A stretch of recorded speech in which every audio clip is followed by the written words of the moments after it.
Hola a todos los estudiantes del libro Durantia. Hoy vamos a estar resumiendo el documento 125 que se titula Jesús en Jerusalén. Las mujeres rara vez iban a Jerusalén para la Pascua, pues no era de rigor que hicieran acto de presencia.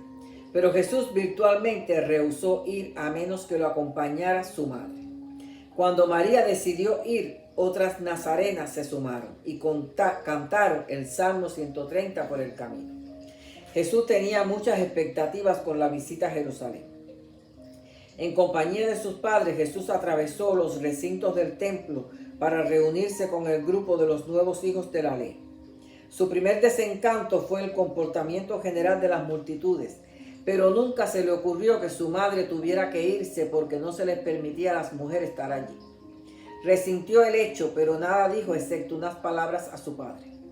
Le decepcionó la rutina casi mecánica de la ceremonia. Luego de regresar para saludar a su madre, se preparó para acompañar a su padre al primer recorrido del templo. La explicación que le daban sus padres con respecto a los ritos y ceremonias lo desilusionaba. Jesús simplemente no podía aceptar las explicaciones de culto y devoción religiosa basada en la idea de la ira de Dios o en la cólera del Padre Todopoderoso sobre sus hijos. Y le contestó a sus padres que no es posible que su Padre Celestial lo ame menos que su Padre terrenal. Y siguió diciéndole: si tú, mi Padre terrenal, posees ese reflejo humano de lo divino, cuánto más lleno de bondad y rebosante misericordia deberá ser el Padre Celestial. Me niego a creer que mi Padre que está en los cielos me ame menos que mi Padre que está en la tierra. María y José se quedaron sin palabras, guardaron silencio y nunca más trataron de cambiar las ideas sobre el amor de Dios. Sección número 5. Jesús visita el templo. Al recorrer Jesús por los patios del templo, se encontró con un espíritu de irreverencia que le llenó el corazón de disgusto y pesadumbre. Estaban ajenos de estar en la casa de su padre. Pero se acongojó más al conducirle su padre por el patio de los gentiles, donde se vendía y se sacrificaba animales. Gente de bajo nivel y mujeres descompuestas. Esto fue como profanar el templo. Y no titubeó en expresar libremente a José su indignación juvenil. A Jesús le admiraba el concepto del templo, pero le acongojaba la fealdad espiritual que allí reinaba. De allí descendieron al patio de los sacerdotes y allí vio la masacre de animales que oficiaban. Sangre por todos lados y el balido de los animales agonizantes. Le agarró fuertemente la mano a José y le pidió que lo sacara de allí. El joven nazareno se descompuso con este terrible y sangriento espectáculo.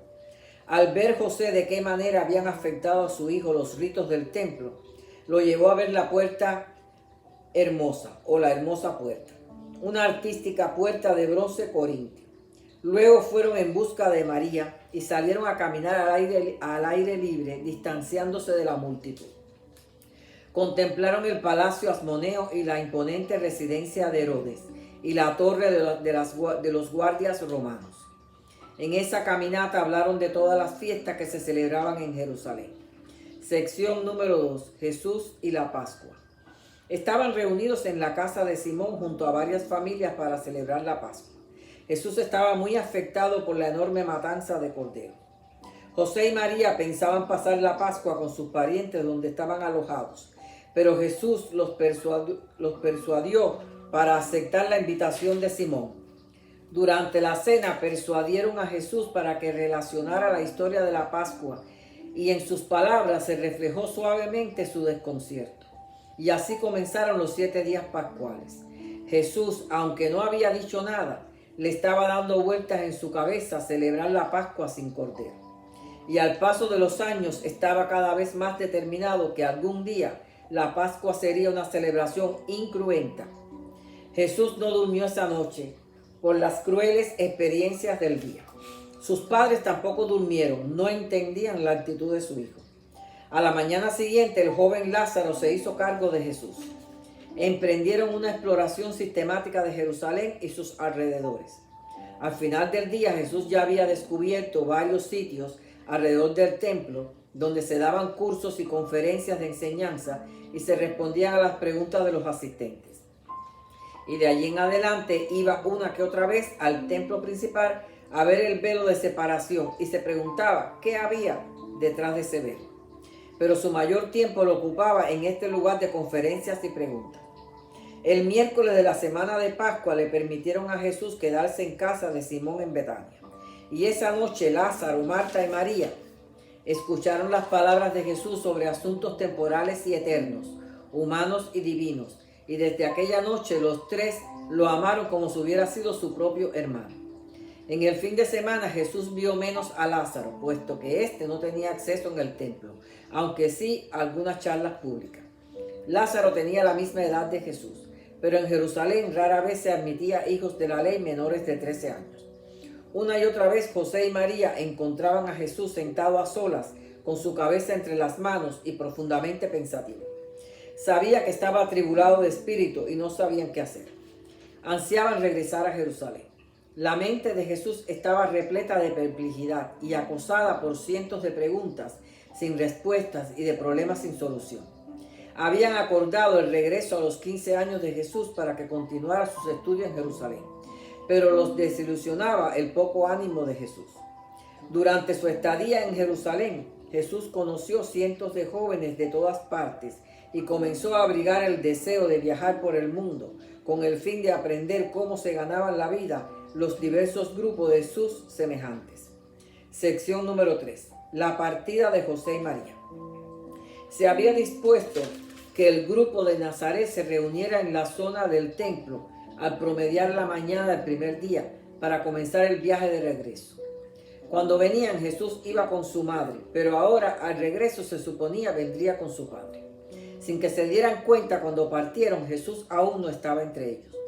No se dieron cuenta que se había quedado en el debate del templo. María suponía que estaba con los hombres y José pensaba que estaba con las mujeres. Y al llegar a Jericó y prepararse para la noche, se dieron cuenta de la ausencia de Jesús. No pudieron dormir pensando en qué le había pasado a Jesús. Sección 4. El primer día y el segundo día en el templo. Al salir del templo, Jesús se fue a Betania y se quedó en casa de Simón. Todos se sentaron a la mesa a comer. Los tres jóvenes estaban regocijados por la llegada de Jesús. Al día siguiente, Jesús se dirigió de nuevo al templo. En la cresta del Monte de los Olivos se detuvo y lloró por el espectáculo que había ante sus ojos de un pueblo espiritualmente empobrecido. Al promediar la mañana se encontraba en el templo. Esta vez decidió tomar parte en los debates. Mientras tanto, José y María se habían levantado bien temprano para desandar el camino a Jerusalén. Preguntaron por todas partes y nadie había visto al joven. Jesús se atrevió a hacer algunas preguntas y participó de modo sorprendente en las discusiones del templo. En ocasiones sus preguntas ponían en aprieto a sus eruditos maestros. Y era tan manifiesta su noción sincera de la justicia que los maestros lo trataban con la mayor consideración. Pero cuando le preguntaron la edad y dijo que tenía menos de 13 años, un anciano airado le preguntó qué hace aquí entonces si ni siquiera tiene edad. Pero cuando le dijo que era un estudiante graduado de la escuela de Nazaret, le respondió este sacerdote: haberlo dicho antes, es de Nazaret. Y Jesús le dijo: no tengo la culpa de haberme graduado antes de los 13. Algunos se fueron, pero el resto dictaminó que el muchacho podía seguir yendo a los debates. Al terminar, se fue de nuevo a Betania, a la casa de Simón. Sección número 5. El tercer día en el templo. Ese día se reunió en la sinagoga una muchedumbre curiosa, pues se había corrido la voz del mancebito de Galilea, que confundía a los sabios de la ley. También vino Simón de Betania para ver qué es lo que estaba haciendo el muchacho. José y María seguían buscando ansiosamente a Jesús. Incluso entraron varias veces al templo, pero no se les ocurrió acercarse a los grupos de discusión. Jesús, mientras tanto, seguía preguntando cosas tales como: ¿qué es lo que realmente hay en el santo de los santos detrás del velo? ¿Por qué las madres de Israel deben separarse de sus hijos varones en el templo? Si Dios es un padre que ama a sus hijos, ¿por qué tanta matanza de animales para ganar el favor divino? Si el templo es la casa del Padre, ¿por qué se hacen negocios y comercios seculares en él? ¿Será que el Mesías esperado ocupe el trono de David, o será más bien que vendrá la luz de la vida a establecer un reino espiritual? Todos se admiraban de sus preguntas. Literalmente, el joven nazareno acosó a los maestros judíos con preguntas que estimulaban el intelecto y obligaban al examen de conciencia. Jesús transmitía sus enseñanzas con las preguntas que hacían. Conseguía poner en tela de juicio las enseñanzas de ellos y luego sugerir las suyas propias. Había una combinación encantadora de sagacidad y humor en él que terminó ganándose la simpatía de muchos. Jesús carecía del deseo egoísta de querer ganar la discusión. Su interés supremo era proclamar la verdad.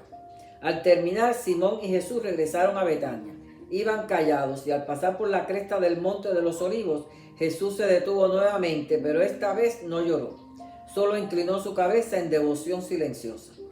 Después de cenar, rehusó quedarse en la charla después de la cena y se fue al jardín y allí quedó largas horas hasta entrada la noche.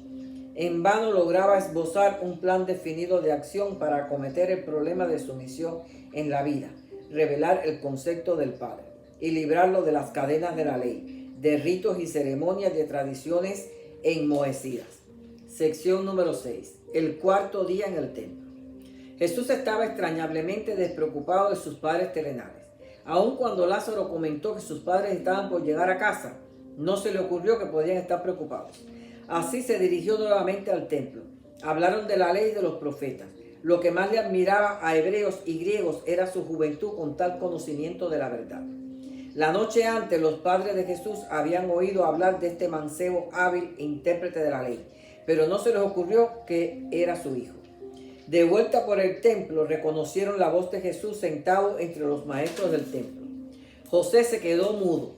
María le dio rienda suelta al temor y su ansiedad y corrió hacia Jesús diciendo: Hijo mío, ¿por qué nos tratas así? Hace 3 días que tu padre y yo te estamos buscando acongojados. ¿Qué te llevó a abandonarnos? José lo miraba con reproche, pero no le decía nada. Jesús ya era supuestamente un joven adulto, aunque se haya graduado antes de la edad. Pero el joven le hizo frente a la situación y les dijo: ¿Por qué me habéis buscado tanto tiempo? ¿No imaginaron que me encontraría en la casa de mi padre? Puesto que ha llegado el momento de ocuparme de las cosas de mi padre. Y luego les dijo: Vamos, padres míos, nadie hizo nada que no considerara su deber. Nuestro Padre que está en los cielos ha ordenado estas cosas. Vamos a casa. Ya de regreso se detuvieron en la cima del oliveto y Jesús, temblando de emoción, dijo: Oh Jerusalén, Jerusalén, oh habitantes, qué esclavizados estáis, sometidos al yugo romano y víctimas de sus propias tradiciones. Pero yo volveré para purificar el templo y liberar a mi pueblo de esta esclavitud. José y María no comprendían, pero las palabras de Jesús quedaron grabadas en sus corazones. Habían cosas que Jesús no podía consentir por su dedicación ya clara de hacer la voluntad del Padre. Pero aun cuando no pudiera consentir, haría todo lo posible por conformarse. En el dedicado equilibrio entre deber y lealtad, Jesús fue un verdadero artista, pues siempre supo balancear su dedicación al deber con sus obligaciones para con su familia y la sociedad. Y María en cierta forma se contentó, pues vio en las palabras de Jesús en el oliveto una profecía de su misión mesiánica de su Hijo como liberador de Israel. Y hasta aquí este documento. Los espero en el próximo, que trata de los 2 años cruciales de Jesús.